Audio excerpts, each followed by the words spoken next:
Hey, what's up everyone? Welcome to another reaction video for today, and this is extremely impromptu.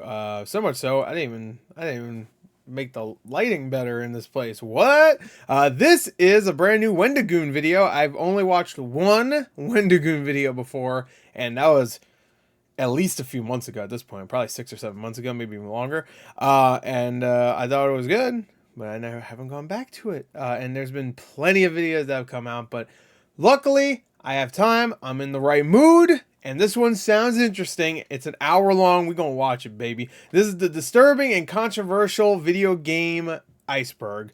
I don't know a ton of controversial games. I do know this one. This is Manhunt 2. Manhunt 1 was controversial also. I think Manhunt 2 was a little bit more controversial because it was on the Wii, maybe? I remember that was a problem. But besides like some obvious ones, Hatred I'm sure will be on here. Well, GTA, will they, like, I don't know, that's not disturbing, but that'd be controversial, right? Will be obvious ones be here? I mean, I'm not 100% sure what I'm pretty sure I know what Iceberg is. It's just like from the lowest tier stuff to the highest, I guess, when it comes to like knownability or something. Is knownability a word? I just came up with it. It's mine. Knownability? Yeah. Anyway, so this is gonna be more of a casual watch. I might not talk as much as usual, so please go check it out yourself. Give Wendigoon a view. I mean, it's been a few hours, but obviously Wendigoon's doing very, very well. So it's gonna be a casual watch. I'm gonna talk through the entire fucking thing. What am I even saying? We all know I'm just gonna not stop talking. Anyway, let's get to it. Let's go. Yeah, I was about to say 480. Hell no. 1080, baby. Let's go. Hello, everybody. What's up, baby? Today we are going to be talking Hey, about it's that guy from Man in Hole. Controversial video game. I'm glad he got Iceberg. out of that hole. It's been a while since I've covered an Iceberg, and since a lot of people have seen my video on the disturbing movie Iceberg. That's literally the first one I saw. I figured that the disturbing video game Iceberg was quite fitting. Now, I put together this Iceberg myself, and it's exclusively made up of the worst I could find. A lot of the icebergs I see about disturbing video games will spend the first few dozen entries with things like Resident Evil or Silent Hill. And since a lot of you guys are probably already familiar with those, I want to get to the good stuff first. Good. Well, not good stuff. Terrible and traumatizing stuff, but good for the channel. Every entry on this list... I just realized how dark it looks when I'm that far away. Maybe I'll turn this up one here. Yeah, that's better. That's better. I like to be a little comfortable, you know. How about I change it up a little bit? Is that better? Nah, it's too shiny on my face. How about that? Is that better? Yeah, that's whatever. Has raised some level of social, political, or moral issue. We're going to start with games that are just kind of strange or trying too hard to be edgy. And from there, we're going to get into things that I consider legitimately terrifying. I like his setup. I mean, obviously, the cam quality is really nice and stuff, but it's just a guy in front, right in the middle, talking about these games. And as I mentioned, most of these, pretty much especially what the one video I watched are so terrifying because of their real-world consequence. And to give myself some parameters, there's a couple of rules that I've set up for this Iceberg. For one, I'm sticking primarily to developer publications. What I mean by that is if we're trying to look for video games that are just offensive or crude, there are hundreds of mods and fan-made games that people just made at home to be edgy or funny. Yeah. So to prevent myself from talking about say there was like 12 RPG... Wasn't there like a Columbine one? I want to say there's one. That was fan-made though, so... RPG Maker titles that are all disturbing in the same way, I am sticking to things that were made by companies or known game developers. Now, there's a couple of exceptions for that, for individual mods or games that were made by a single creator that garnered a lot of infamy and became popular in the disturbing video game genre. But for the most part, I'm trying to stay away from edgy one-offs that were just trying to be shocking. My other rule is that in order to keep me from talking about like 10 different games that are all the same kind of disturbing, a lot of these games are representative for their whole category.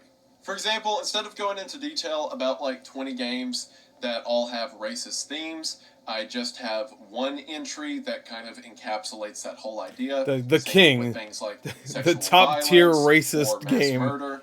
Again, just to keep this video from do being a top 10, hours it'd be number 1 every time. All right, I get you. Horrible things over and over again. I get you. I fear that some of you all may watch that, but I choose not to do that to you, so you're welcome.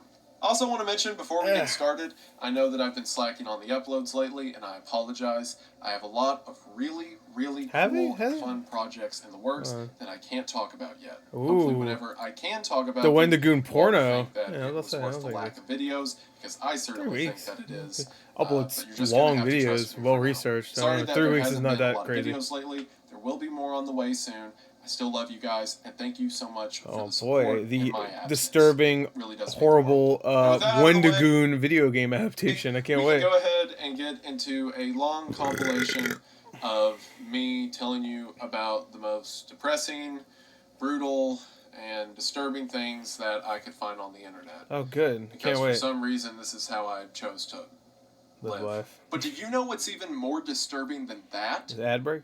That's right, your diet. Yeah, that's right. You can't hide from me. You say? I see you in there. I see you with your How do you know? half-closed bags of potato chips and empty How do they see that? and soda cans thrown across the room like an animal. How the fuck you? Where are you? We should do something about it. And we can do something about it right now. Where are you, Wendigoon? Sponsor, Factor. Actor. Ignore the drawing idea that's like 2nd grade arts and crafts level. What's this is their actual logo. Oh, okay, I get you. I was like, what's the dash there? Anyway, Factor why was there a line? Never frozen food right to your door. How about frozen, never fresh food? That is affordable, healthy, and delicious. I understand that cooking your own healthy meals at home can be very time consuming. So a lot of the time, I'll just order takeout, but then I'm paying too much for a meal that I know isn't good for me. But with Factor, all of these problems are solved as they deliver fresh, healthy food to your door that is as affordable as it is tasty. From a wide variety of foods that can include everything from breakfast meals like sausage, hard crusted chicken sound good, to delicious dinners like sorry, I can't fucking speak. Hard crusted chicken. That doesn't sound good. Fast and healthy meals a reality without causing damage to your wallet. Hard, I can't bite him, motherfucker. Break hard teeth trying. I want to get into the chicken goodness. The fuck is this? I never had it before, so I tried it with my whole family to get their opinions. And ever since then, my mom has been pushing me to make this ad so that she can use the discount code to order food for the next couple months. So we're already sold. From a variety of affordable entrees, side dishes, and even smoothies, Factor is the best way to get healthy, delicious food delivered staring at the liquid inside that Factor bottle bounce around. At a major discount. Because right now, if you go to factor75.com or go to the link consumed by it and use the discount code Wendigoon50, you'll be able to get your first Factor box for 50% off. Oh my god! Half off your first Factor box. The whole box? And get in on gourmet meals that make you feel better about how much you're spending and what you're putting in your body. Again, that's factor75.com or the link in the description with discount code Wendigoon50 to get half off your Factor order today. Thank you all so much for watching the ad, and thank you so much to Factor for sponsoring the video. The bottle is fine. For the rest of the video, we'll hold this Propel bottle. Link is in the description, and that means, Mom, right now, go to the link in the description. And we are back to the video. We are going to go ahead and get into it, but as always, thank you for watching. On the first tier, we're going to be looking at a lot of the more popular titles. Okay, so that was the games. Okay, I was confused because some of them were like Night Trap. What? That's a game. I thought because he said movies before. All right, this bit's done already. This movie. I mean, when he was talking about the movie, I thought those were movies. I was like, Postal the movie. Yeah, or things. I didn't know it's PETA Flash games that are just kind of bizarre or abstract in their creation to begin with. Beginning with our first title.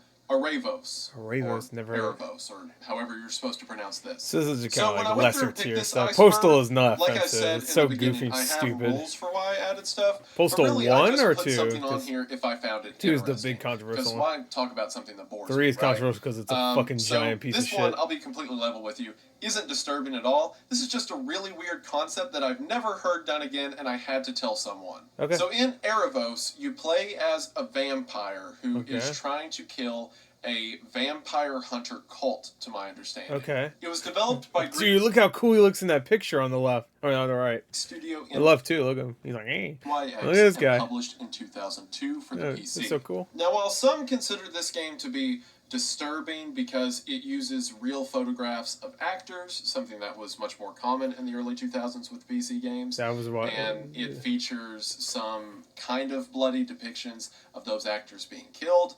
That's not what I find interesting about this game at all. What's interesting about this game is that, if you'll remember, you play as a vampire, right?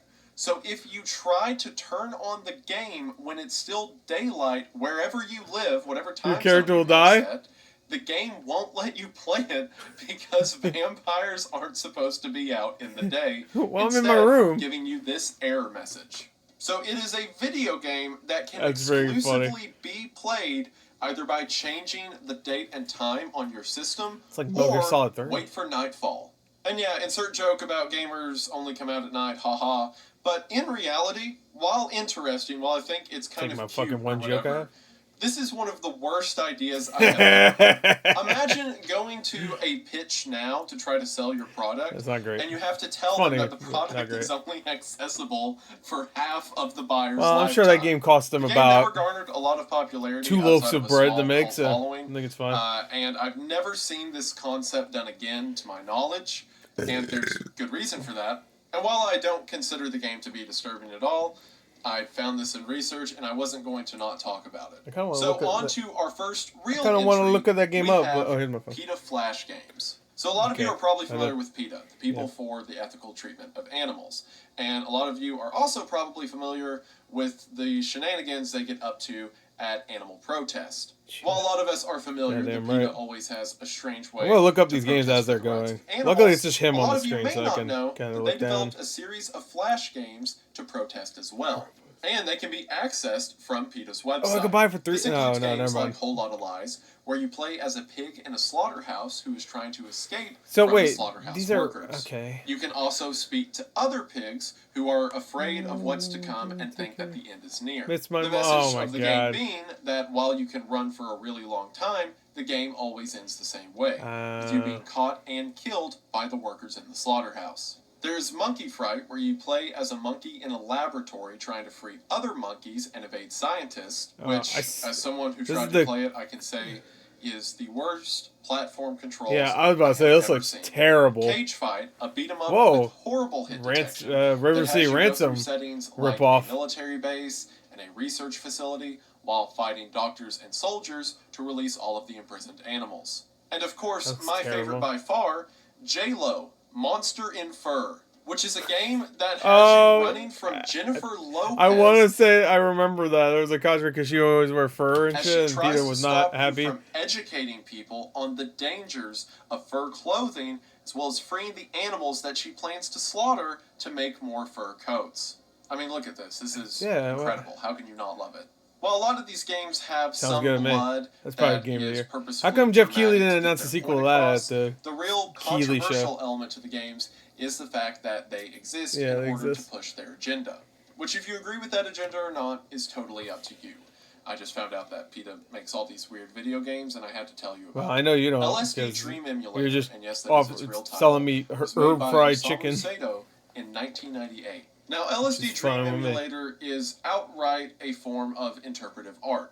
It doesn't try to be a standard video game. As a matter of fact, like a lot of indie games that come out nowadays. Multiple times that he made this for people who do not enjoy or can't play standard video games. So LSD Dream Emulator was made for the PlayStation as a sort of art exhibit. The only real feature the game gives you besides a start menu is a map that allows you to see what section of the dream you are currently located in.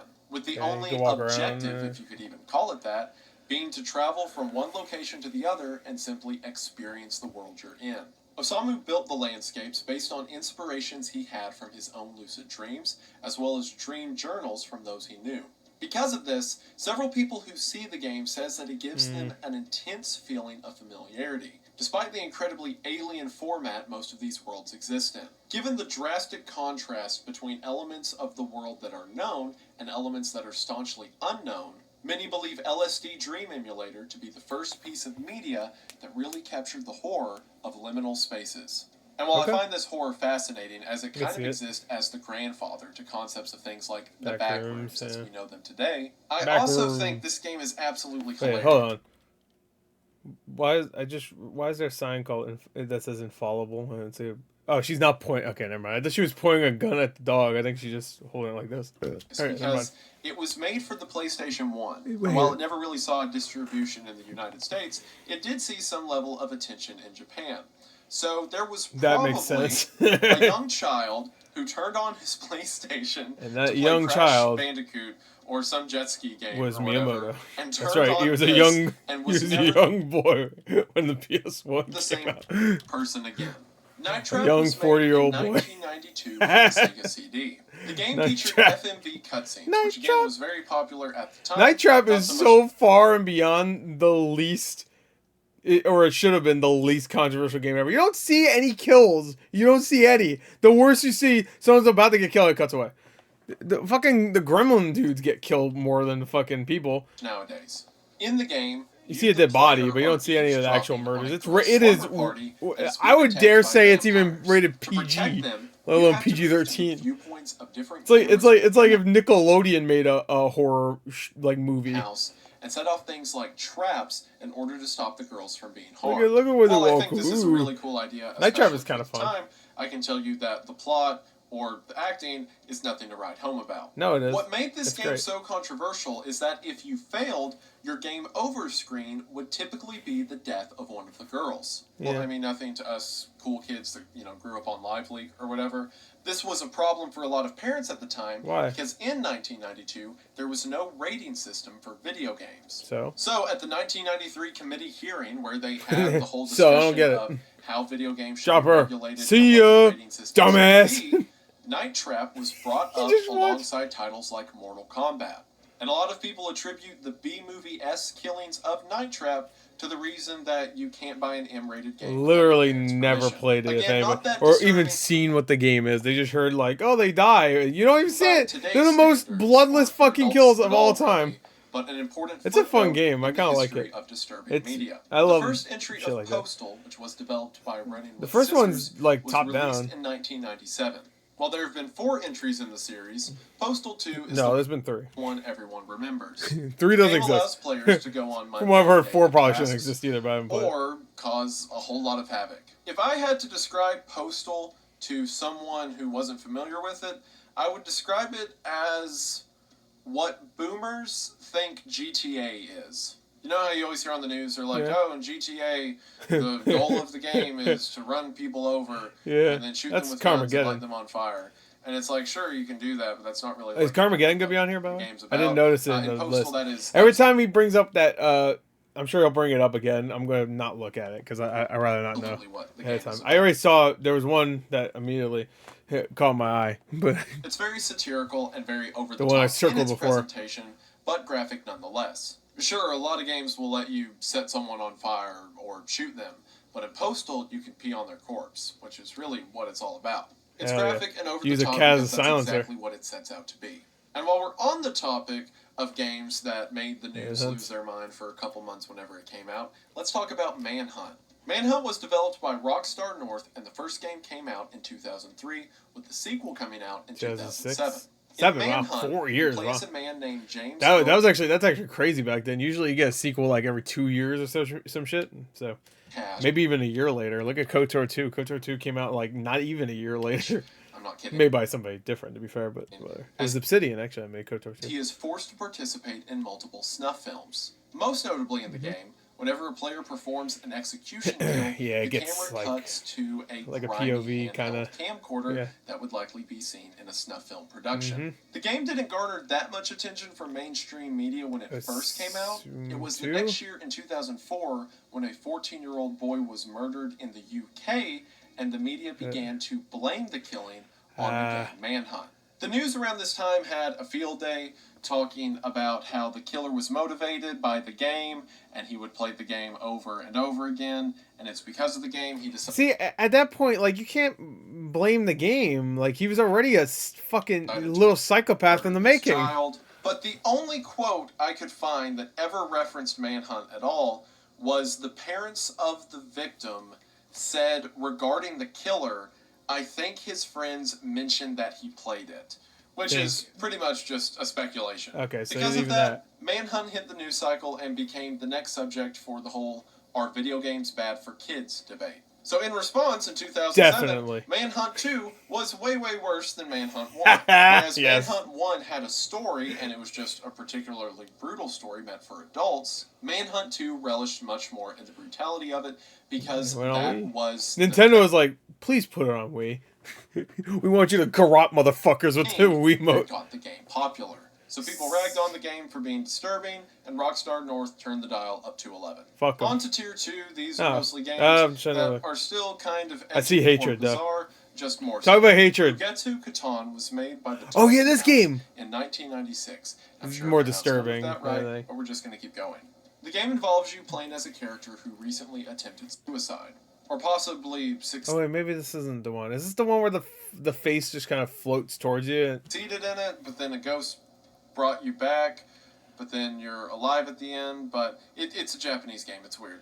The reason it's on this list is because at various sections in the game, the ghost takes you down these very strange and, like I said, Japanese settings, with each set piece being the story of a different individual who took their own life, or just, in general, monsters of the afterlife. While this is bizarre in its own right, where the game gets interesting is that given its themes of suicide, there are several of the faces depicted within the game are of suicide victims. Now, of course, this isn't confirmed anywhere, and it's just an urban legend surrounding the game. That was definitely not a real face that it just showed. You can see why. Hatred was created by Destructive Creations in 2015.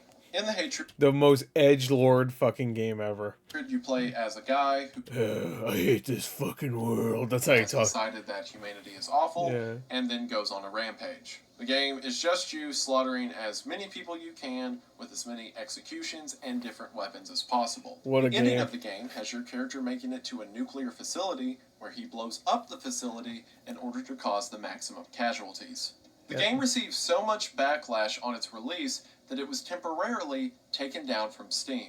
Or more specifically, but it got glowing reviews. Steam's Greenlight program. 10s across the board. IGN gave it an 11 out of 10. That's how good it was. Eventually, it was put back up. Now here's what's interesting. There's a story that Gabe Newell, the Valve founder who all the memes are made about, apologized for the game and then had it taken down. When it seems in actuality, he apologized to the dev team of Hatred for taking the game down in the first place, citing freedom of expression and whatnot. And because of the controversy and how much attention getting taken off Greenlight garnered, Hatred got so much support that it eventually came out in full. And after this game that everyone was clamoring for finally came out, they universally decided that it was mid.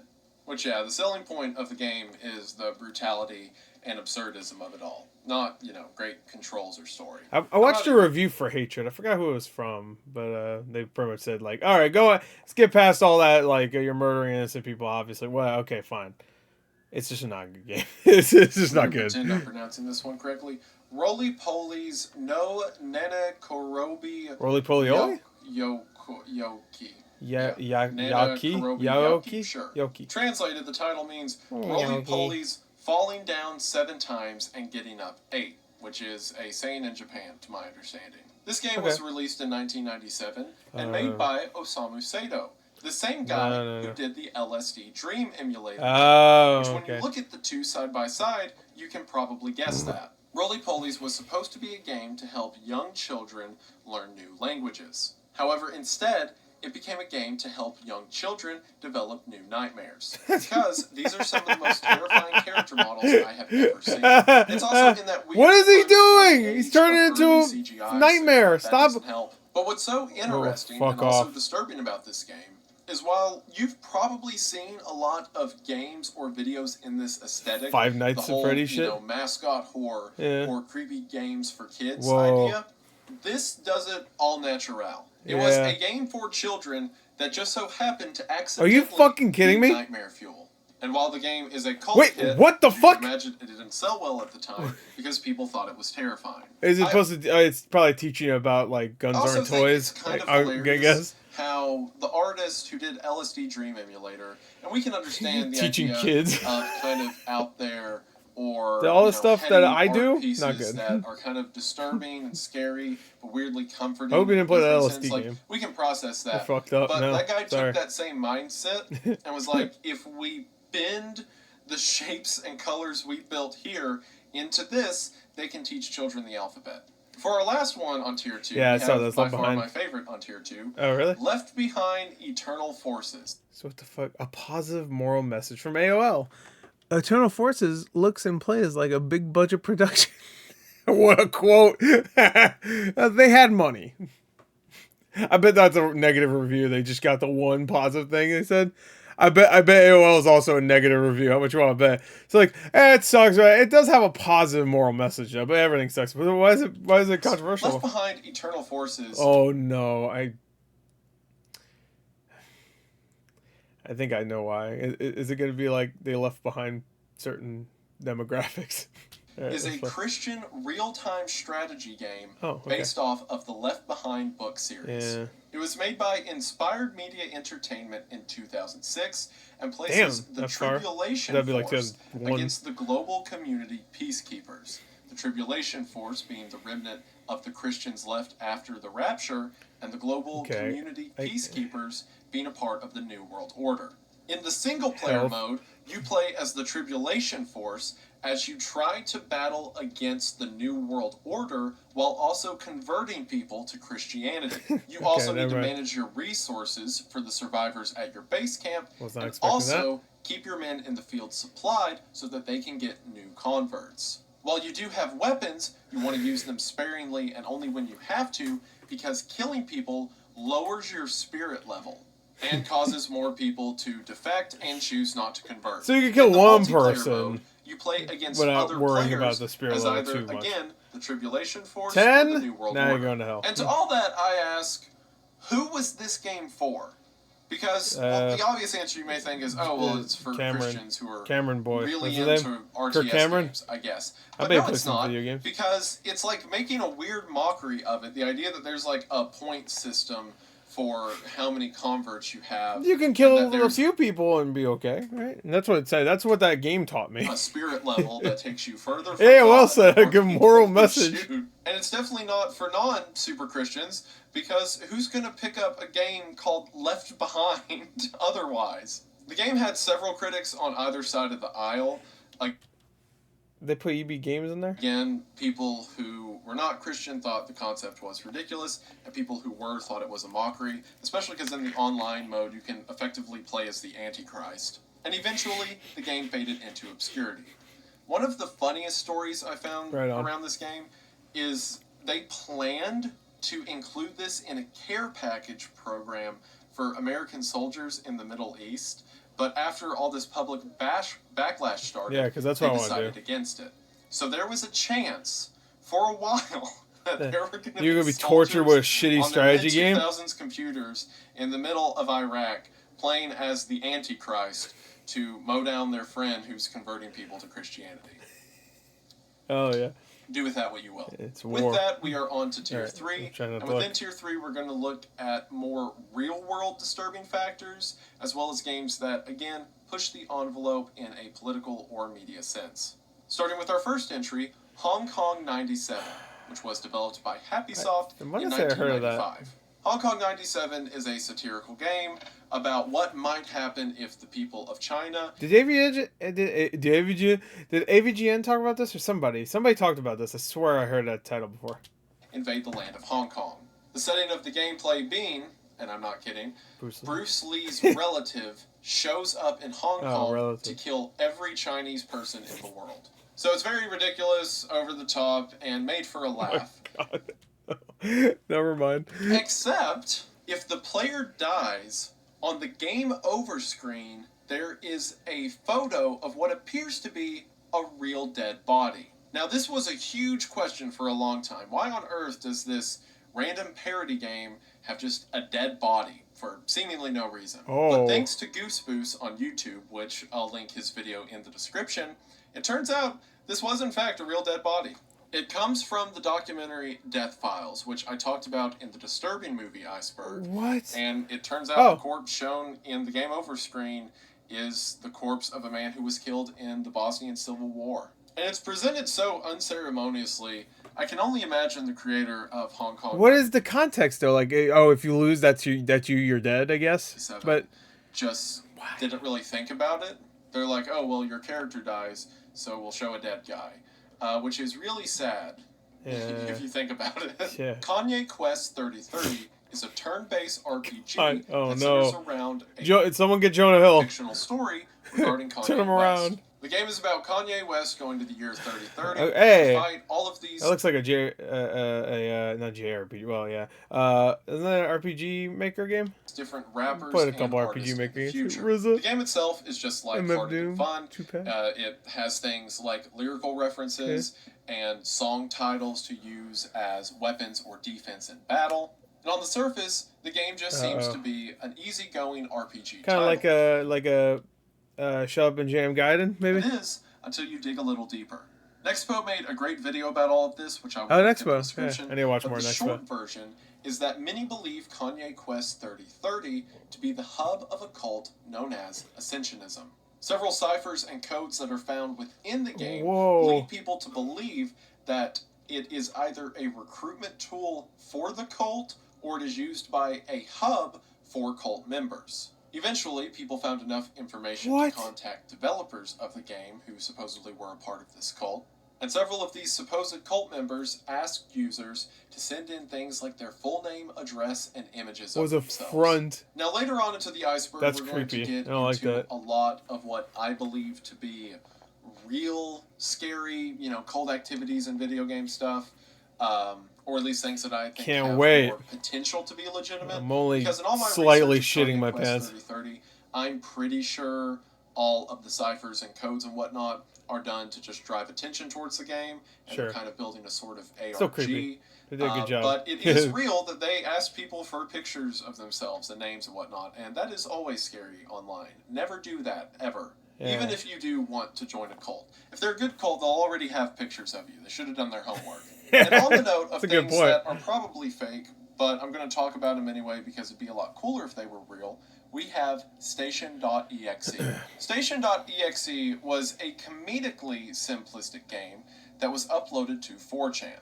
The poster said that the disc was for sale at a local venue, and there was no information about it. When loading into the game, we see that it is as simplistic as a design for this quote-unquote station could possibly be. The player just walks from room to room, seeing a few things that appear to be generators I'm interested. And I guess grass around the facility itself. With a bridge I'm interested. From it. Shit like this. However, after a few minutes of walking around, really strange noises start to play, and then these giant floating polygon heads begin to follow the player. When they make contact with the player, they do damage, and upon dying, the game crashes. One player noticed that on the outside wall of one of the buildings were coordinates. When typing in those coordinates, we can see that it takes you to a location in Siberia.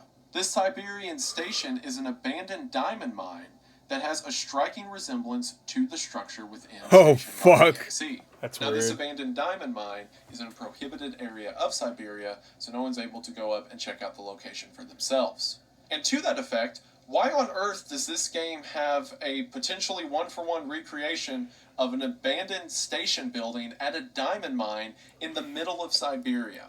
Digging into the game's files, there were connections to old messages look how creepy the road is. On the weapons board of 4chan, but that probably makes sense because if the game was made as a sort of hoax, then there were archived posts brought in from 4chan to freak out people on 4chan who might see them. So that's all well and good. But why on earth would it just be this random building in the middle of the tundra for seemingly no reason? I suppose maybe the person who created the game saw the abandoned building on like Google Earth or something and decided to recreate it in his game to be creepy. Yeah, maybe he knows about that building somehow. Even then, like, what on earth does the giant heads mean and everything else? It's such a strange little mystery. I hope it's something terrifying. It would make me so happy. Quest for Saddam. No, please no.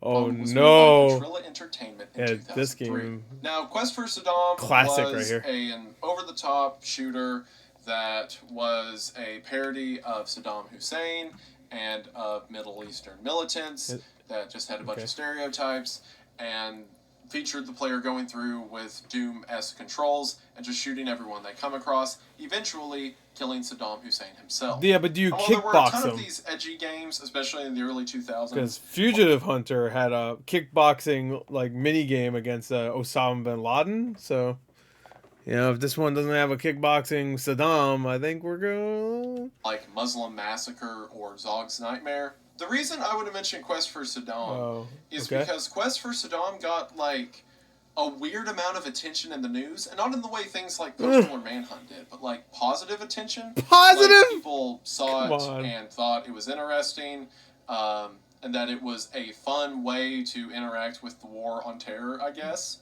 So in response, the global Islamic media front made a counter to Quest for Saddam called Quest for Bush, which was pretty much the exact same game, only all of the character models of the Middle Eastern soldiers you kill were switched over to American soldier models, and at the end of the game, instead of killing Saddam, you kill President George Bush. Like, sure, there's been a ton of propaganda games that were made by one agency to push one ideology or another or whatever. I mean, I guess it's only fair to see one side make a game where you kill the other side. It's like Pokemon. Literally goes, red and blue. No, you, and decides to kill the president. Saddam version. To be honest, I don't know if something like that has ever happened again, but it should. That's hilarious. Moving into Tier 4, we're getting into the heavy stuff. Starting with our first title, Super Columbine Massacre That's the one. RPG. That's the one. Super Columbine Massacre RPG was developed by Danny Leedon in 2005.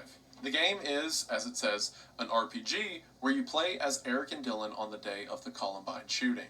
Eric and Dylan, of course, being the two shooters of the Columbine Massacre. The game, as you could imagine, is very brutal. It opens with Eric's mother waking him up on the day of the shooting, Eric and Dylan making the bombs that they plant at the school, which never actually go off, and then you take control as Eric and Dylan massacre as many people as possible. After the shooting, as in real life, Eric and Dylan take their own lives, and in the game, their bodies are shown along with a montage of news footage and witnesses and statements of victims' families. However, this is only the halfway point of the game, as it then goes to Eric and Dylan in hell fighting off demons. And this is not played in a horrific or serious tone at all. The two of them remark that this is like Doom, and eventually they make their way to a plaza where they meet various dead historical figures and fictional characters like Oppenheimer, or Ronald Reagan, as well as characters like Pikachu and Mario and Homer Simpson. And it ends with them fighting the South Park version of Satan, and then Satan saying they did a good job in that whole kill spree thing. So it's strange for a lot of reasons, but perhaps most strange by the words the creator has said about it. So Danny, the creator of the game, says that the reason he made the game is because he's nuts. So when he was in next game. high school, he was bullied a lot in a similar manner to how Eric and Dylan were bullied, and it got to the point that he began to desire to hurt these people who were doing this to him. And it wasn't until Danny watched A Clockwork Orange that he said, while watching the movie, he recognized that just because society has placed him in a predicament, it doesn't justify his actions or the evils he would commit in the name of that injustice. So because of that, Danny began going to therapy and got better, but he always sympathized with the position that Eric and Dylan were in.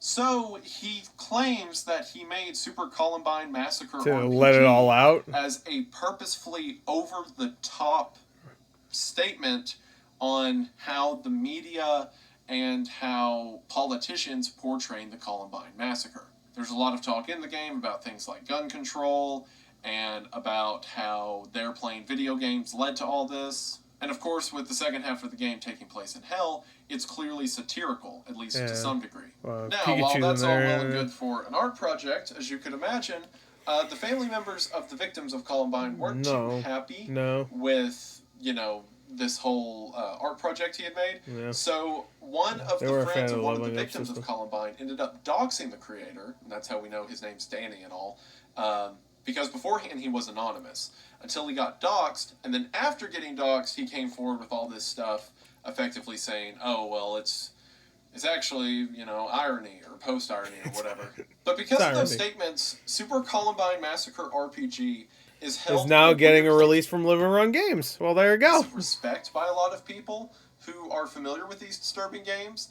Like every other, I hate that I even have to say this, but every other school shooting simulator or RPG is compared back to Super Columbine Massacre RPG, the originator, the golden standard. The golden standard. VTech Rampage, which is a game about the Virginia Tech campus shooting that was developed by Ryan Lamburn and came out 3 weeks after the Virginia Tech shooting. In it, you play as the shooter, and you follow the same timeline of events he did, from his first 2 victims to going to record a final video, and then going on the rampage before taking his own life. Now, the reason I mentioned that, like I said at the beginning of the video, I'm only trying to keep 1 game from each category here. The reason I mentioned the VTech Rampage game is because, unlike Danny Ladon, who gave all that stuff about how this was actually an artistic expression, this was just to be a piece of shit. Position and his mindset at just the time, 100% a piece of shit. Besides 90%. The creator of VTech Rampage said he made it, quote, because it's funny. And he put up these donation goals, saying that if he has donated $1,000, he will take the game off Newgrounds. If he has donated $2,000, he will take the game off his website. And if he has donated $3,000, he'll say he's sorry. It doesn't matter where you go. Wait, did he get it? Did he get the goals? God damn, it was like a Dark Side Phil tip goal. On the internet, or how far down the rabbit hole you've gone. At least actually tipping to that would actually do the world a little bit of good, not having that fucking game out. Always gets worse. And speaking of, let's get worse right now. Okay. KZ Manager is a Zoo Tycoon type game where the thing that you are managing is a concentration camp. That is right. It is a property manager video game set in a 1940s concentration camp. This was fun about 20 minutes ago. The game was released for the Commodore 64. It just got worse, as Iceberg tends to do. Some of the resources you have to manage is prisoners and food to things like public opinion. And things like public opinion will rise with the more people you execute. But if you execute everyone, you don't have workers to raise capital in other areas, etc. It's had several different re-releases over the years, adding things like visual elements. But all versions of the game center around you controlling one of humanity's most brutal genocides. And to kind of have a final entry, especially after those last few, that's just worse. Bizarreness taken to the extreme. Look no further than the developer Kongudi. Kongudi is, and yeah, I'm sticking with that pronunciation, is a game developer who has made some of the most unexplainable, bizarre things I have ever seen. Okay, ever. I'll take just bizarre. Okay, that's fine. Look at some of these titles, such as Merry-Go-Round. Huh. Why? Fuck you. What in the shit? Intelligent Rackety Paradise. And The Underground Explorer. I like this. Theories for why these games even exist range from everything.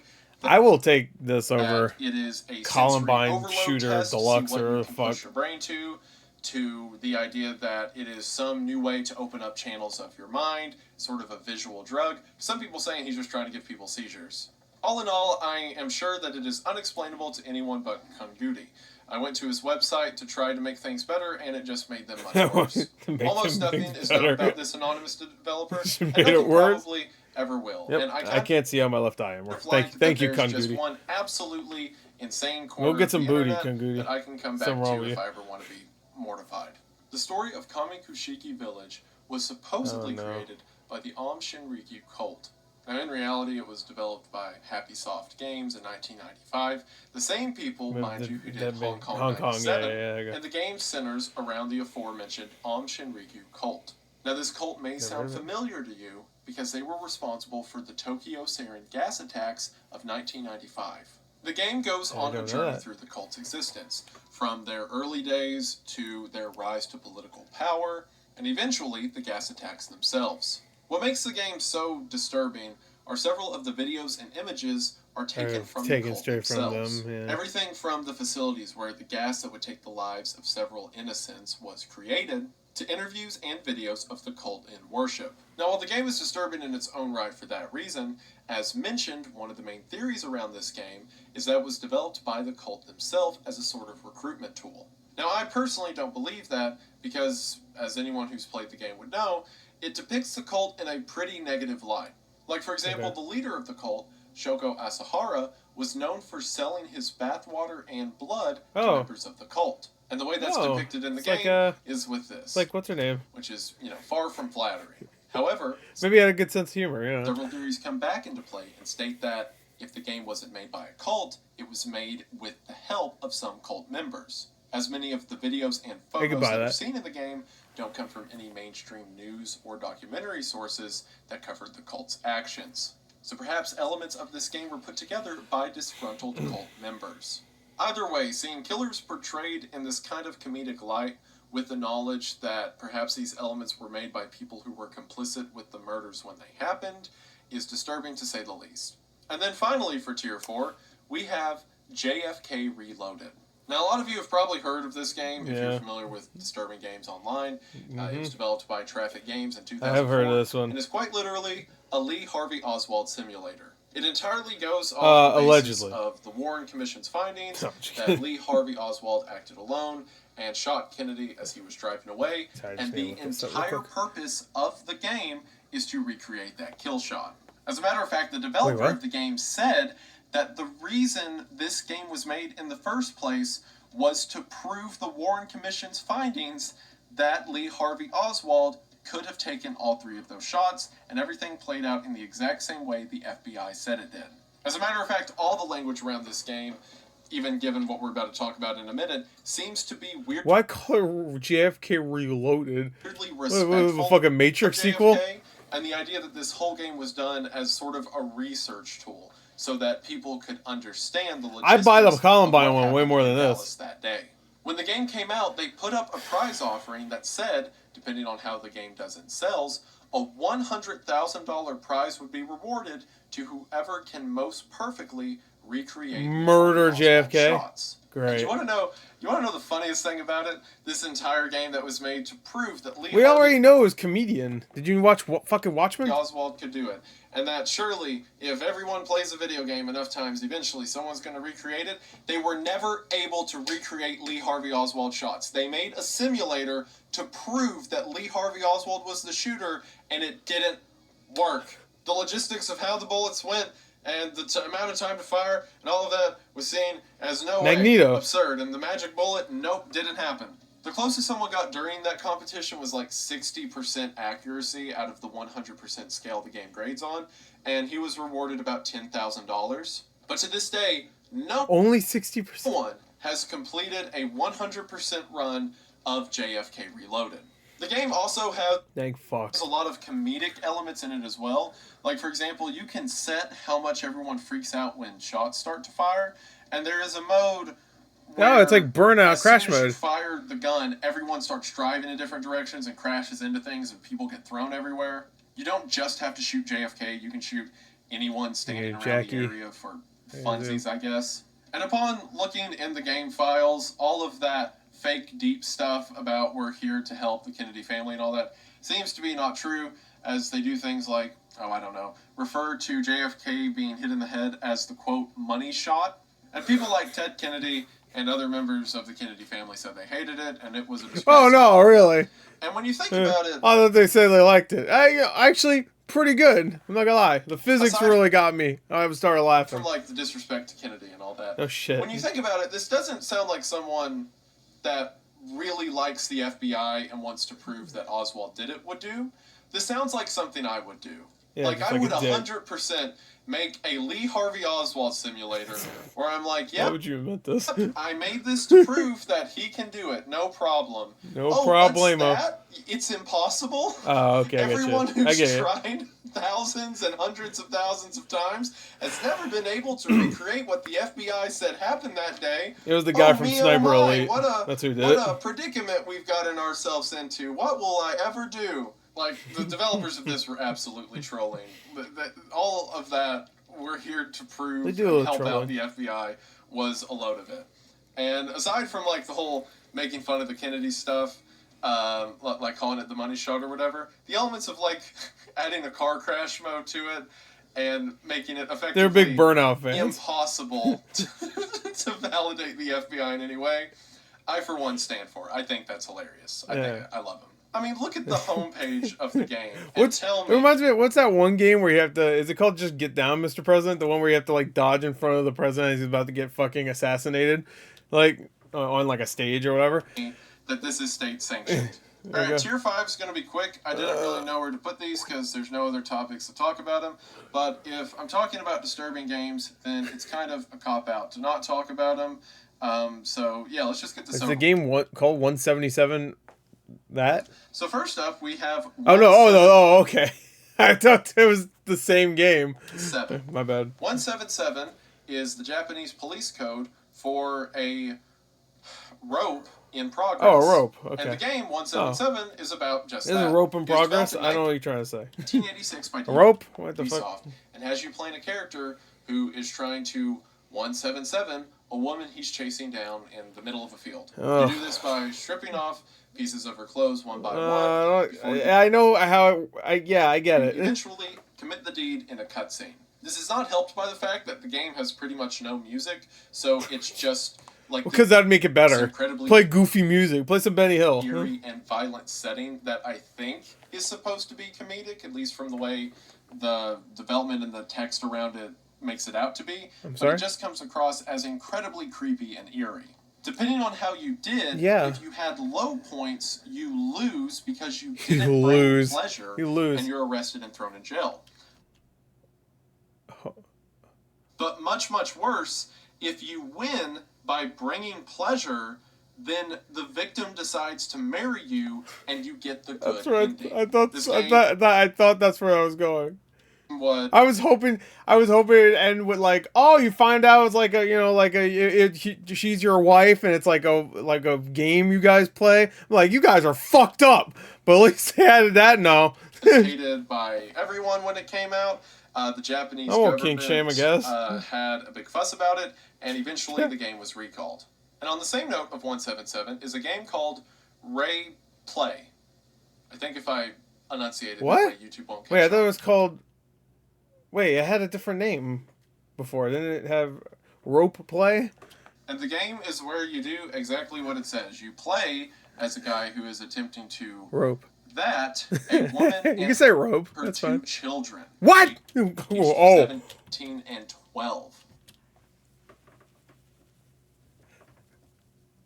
The gameplay has you stalking individually before you begin to physically assault them, before doing the task. The game was developed by a company called Illusion in 2006 and is one of the most banned countries in the world. Banned countries? Like, for real, everything from I meant to say banned in the Europe to Japan it's banned games in to Australia. Okay. Everywhere has this game blacklisted. Well, yeah. You could imagine. Yeah. Now, the reason that I talk about both of these games, like I said, normally if there's one game... This one is like way worse. Like, just by... I mean, they're both horrible. I'm talk about everything else in that category. But I want to talk about these two for different reasons. So 177 is kind of like the idea of all those old games like Custer's Revenge and whatnot. Like, old, early... Custer's Revenge is so fucking stupid, like... video games that were... Beat 'em and eat 'em. They felt mocking of like a real-world tragedy or whatever, a real-world evil. Sure. But this one, weirdly, had a lot of people come to its defense, particularly when it started to get banned. What did I say? Particularly. Particularly. There we go. When it started getting banned. Because they would argue that while that is a horrible crime, it's not viewed as badly in society as, say, murder is. But we have games about murder all the time. Why do they not get banned, but this one does? Two different sorts. Did you miss the... that effectively show the depravity that developers can reach when they run with the idea of seeing what they can get away with. Tier 6 is going to be some of the more interesting urban legends or disturbing stories that revolve around pre-existing games. Worlds.com premiered in April of 1995 and was one of the first 3D meet and greet chat games. And considering it came out in 1995, Worlds.com is quite impressive. It featured a lot of things that would become standard for internet. Yeah, that's actually not bad. Dude, those character models look better than most, like, I would say even like, maybe even PS2, just from what I see here. With things PS2 like game character models. Avatars, I'm assuming that's 1995 version. Rooms and sections within Worlds.com itself. I don't think I've ever heard. I've heard of what's the other one that's like this, I guess. Fuck, what is it called? Where you have a 3D character model and stuff, you walk around, whatever. The game came out, it got attention from people like Steven Spielberg and David Bowie.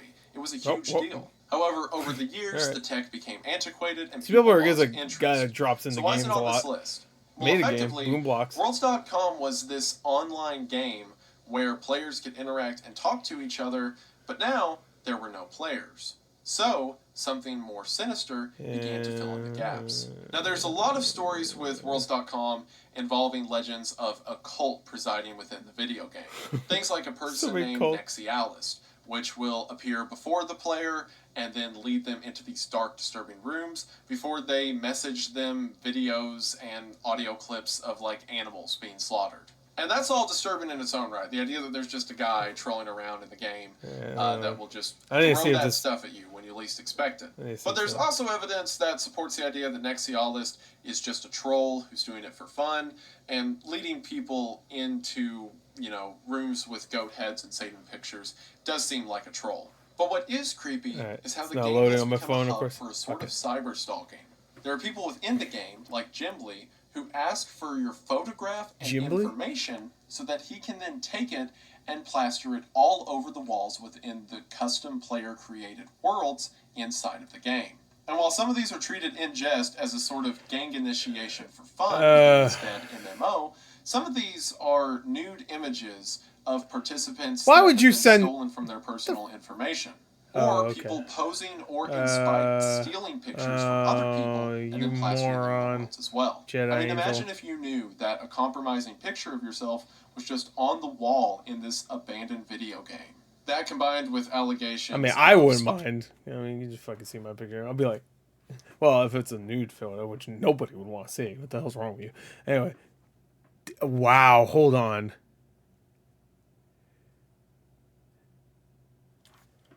Those pictures, that's fucked up. And people in the game convincing other people to give them personal data so that they can follow them in real life. Well, I don't think there's a cult in Worlds.com. There's definitely a stalking ring. Or at least I should say there was, because in recent years, Worlds.com has become a sort of crypto, NFT, VR, whatever thing, which is a cult in its own right, and in my opinion, much more terrifying.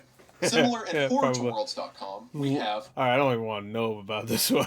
LostBoy.exe. LostBoy.exe. That sounds like a fun time. You know what? Drop your Pokemon games. Let's play LostBoy.exe. See, originally made its way onto the message boards of 4chan. Hell no. Upon loading the game, the player was dropped into a creepy sort of backrooms-esque maze where strange music would play and images of Satan could be seen on the walls around you. Although seemingly this game had no purpose as there was no real start, endpoint, or objective, and eventually the player would get tired and log off.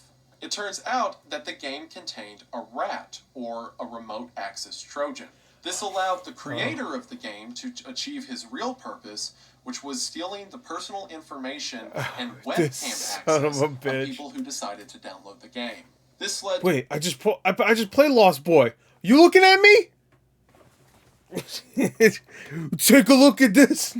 To a slew of people not only losing their bank accounts, but having pictures of themselves randomly emailed to themselves. I just realized the factor thing he wrote is in the background. It's still there. Oh, okay, that's a good thumbnail. Other people who played the game as well. The initial story for LostBoy.exe was that it was just a creepy game that had demonic imagery and was possessed by some kind of demon, when in the end it was a way that a real creep got a lot of people's real information. Now, some people have made versions of the game that do not have the rat so that you can experience what the original game was, but never trust any of those because there's no reason to risk it. Why? So the horror of this game is that to even play it, you are putting your own data and information at risk, as well as your very security through things like the camera on your computer. And, you know, this all being delivered through demonic imagery and a never-ending maze. Yeah, he was pretty much... He was pretty much... He might as well have just told you, yeah, I'm stealing your shit. There's demons everywhere. I made a maze, so you're going to be wandering around long enough for me to get that shit up in your computer. Berserk. Arcade cabinet that was developed in 1980 by Stern Electronics. The basic structure of the game is similar to other arcade games. You play as a guy... What the fuck is going to be controversial about this? with a gun who runs through a maze and shoots at the people who come for him while avoiding the game's final boss, which is a smiling face known as Evil Otto. Now, a lot of you who have heard of Berserk are probably familiar with what makes the game so famous, and that is the 3 deaths surrounding the game itself. On April the 3rd of 1982, a boy named Peter Bukowski died while playing Berserk. Or at least, that's how the legend goes. Supposedly, he was playing the art cabinet and became fully ingrained with it when he suddenly and abruptly died of a heart attack. Turns out, it is true that Peter Bukowski died in an arcade on April the 3rd of 1982, right after he got done playing a game of Berserk. Now, it turns out that the real Peter Bukowski had cardiomyopathy, and his heart attack was a long time coming, and any kind of excitement could have set it off. Oh.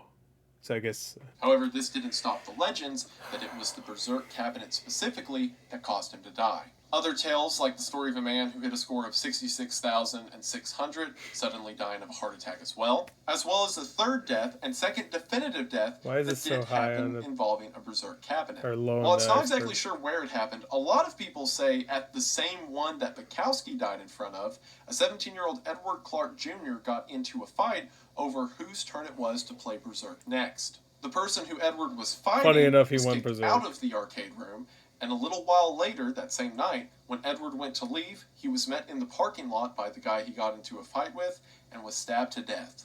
Now, there's several legends regarding arcade cabinets, story of things like Polybius, yes. Polybius I was thinking of. At least, Berserk has 2 definitive deaths connected to it. And while most just take this to be a fight that led to someone getting murdered, and someone who was going to have a heart attack soon anyway, just so happened to having one right after he got done with a game of Berserk, others have said that the flashing lights and the music, and perhaps an unseen MK Ultra-esque element of the game, causes people to develop health issues and lose their minds in fits of rage. Hence the title of the game, Berserk. Sad Satan was a game... That's why I just play Overwatch. I mean, that'll kill me in a different way, my fucking wallet especially. That originally appeared on the YouTube channel Obscure Horror Corner. Man, that channel was designed to make me mispronounce it. I slur my words so much. Anyway, in the 5-part series he uploaded, the player walks through these black and white, strangely backlit areas just as you're walking. There's like some Blair Witch shit I can't handle. Random images of gore and demons and my picture pops up. Are you liking the game? Particularly disturbing pedophiles will appear in front of you. Oh, I'm not in the game. Never mind. It's all done while music is playing backwards, intercut with children screaming. The game itself believed by many to be a sort of induction into a satanic cult. Hence the disturbing images and images of pedophiles or perhaps group members. There is something, admittedly, like as a guy who sees a ton of content that is shocking for shocking's sake, there's something really disturbing about seeing pedophiles intercut with just regular images of children. Like, yeah, sure, I've seen gore and blood and whatnot, but something about the true evil that's out there really gets to me. Now, here's where the conspiracy sets into it. So, Obscure Horror Corner, I can't believe I pronounced that right twice. Shouldn't it be happy? Said that you shouldn't go looking for the original game files because it contains CP. Like, he was cutting it out in his playthrough, but randomly images of CP would pop up. Oh, yeah. I was like trying to figure out what CP stands for. Which, I got it. As awful as it is to say, makes sense considering that you see gore, you see pedophiles, you would think images like that may show up in this thing. So, people began to look into the versions that Obscure Horror Corner had put out, and they couldn't download it because, if I recall correctly, there was something about the URL. The URL was messed up. Can we talk? That it couldn't actually be a link from 4chan, can we talk about something else? Which is where the game supposedly came from in the first place. Go to the next game. So then another version came out we're still talking about that many believe Obscure Horror Corner made as a deflection because this new version that came out definitely did contain CP, like you'd walk and it just appear in front of you, and people think that the YouTuber did it to prove that he was right about how disturbing this game could be. Really weird and convoluted. But interesting, and not enough people talk about it. Like, I've heard of Sad Satan a lot as being this ultra disturbing, video game or whatever. Not a lot of people talk about the fact that the really disturbing parts of it may have just been a cope so that people would believe him. Similar to Sad Satan, don't play this.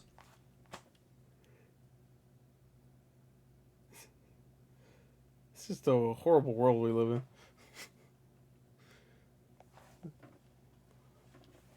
This is the only Satan I won't have to deal with. All right. By the way, this is a fake fucking copy I bought from some fucking jackass on eBay that's giving me a problem, by the way. So, look how glossy that fucking shit is. If you know GBA boxes, you know I ain't fucking right. Not only because of the images you can see, but there are also several versions floating around that contain a Trojan virus. So, leave it alone. Let the YouTubers let get Sad the Satan virus sleep. And lose all their life savings. That's a sequel. Sad Satan sleep. That's what I'm here for. Triple And then S. finally for this tier, we have Schnell Online. Oh, Schnell Online comes from a 4chan post that was made in 2018. It's a fun word to say. I have a feeling I'm going to regret saying that in a second. People on the board began to recognize the game as other screenshots of it had made their way online. From there, a dark rumor surfaced that Schnell Online was in actuality a middle ground used by pedophiles to trade images of children.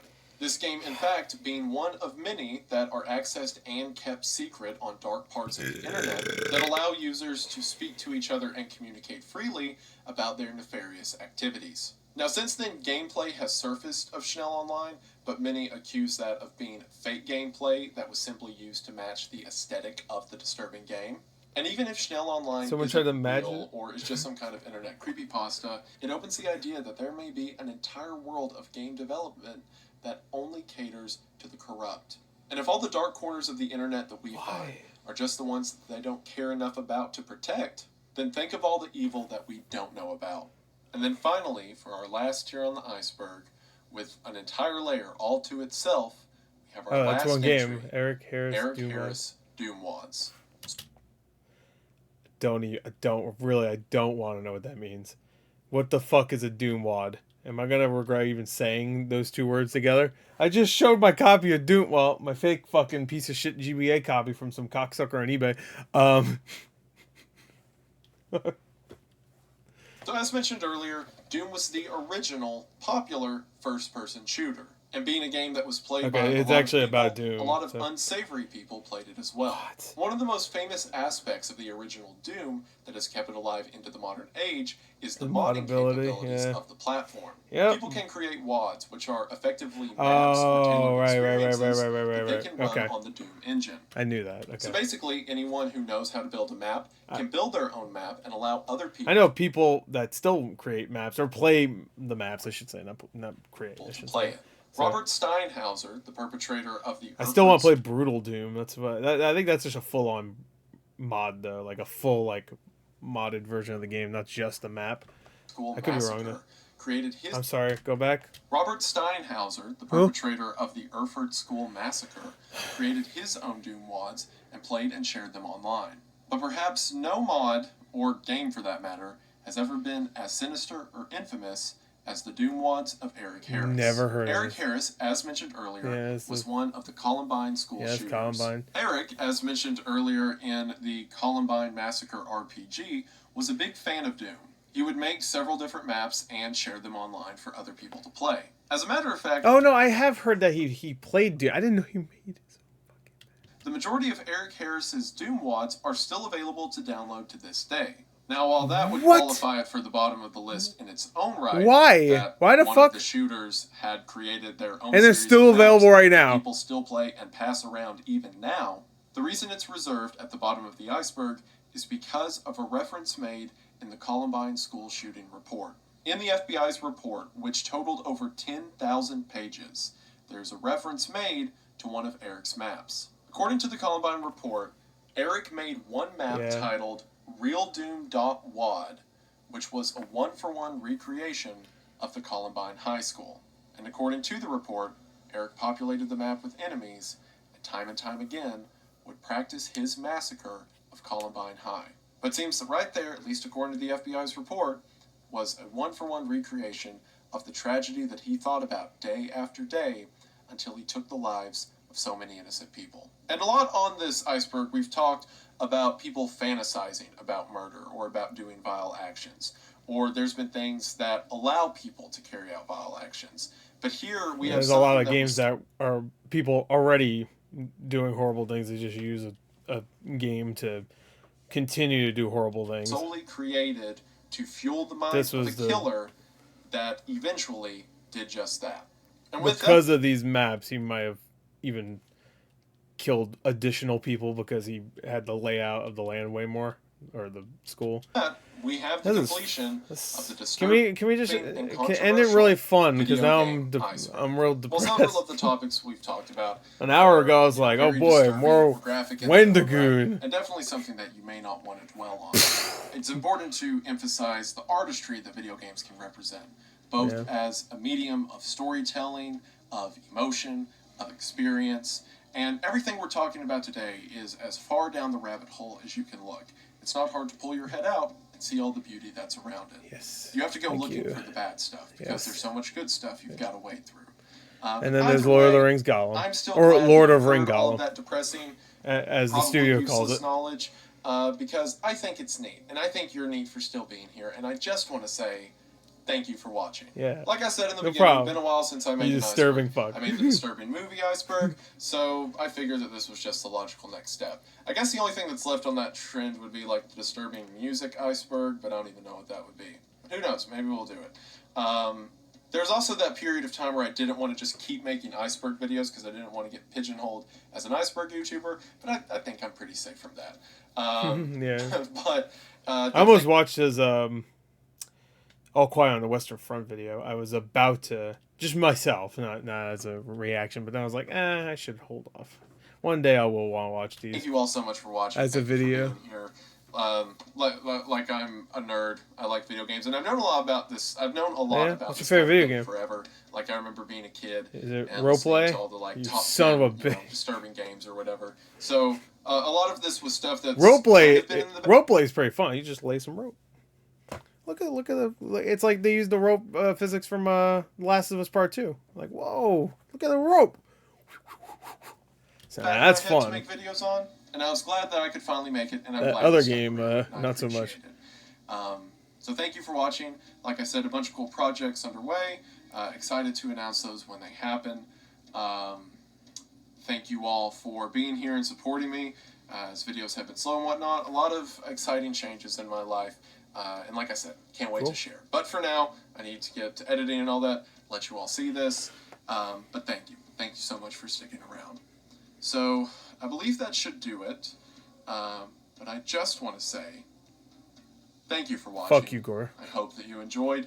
How do you even know who I am? See you in the next one. What? Bye. Okay. Scared me. I don't want to watch that one. See, I'm just gonna straight up say it. A lot of his stuff is amazing. I know for sure, but some of it's well, not some of it. I'm sure like 90% of it is depressing. Some of it, this one started getting a little too much. No. Anyway, but that's it. That's the disturbing and controversial video game Iceberg from Wendigoon. And that's it. That went by really fast, though, I will say. Over an hour. Look at that. Jesus. But it was pretty good. So I hope you enjoyed it. Like, until next time, I'll see you guys there. Link in the description. Make sure you watch it, fuckers. I'm sure you already did, but I'm sorry. I didn't mean to call you fuckers. Anyway, bye.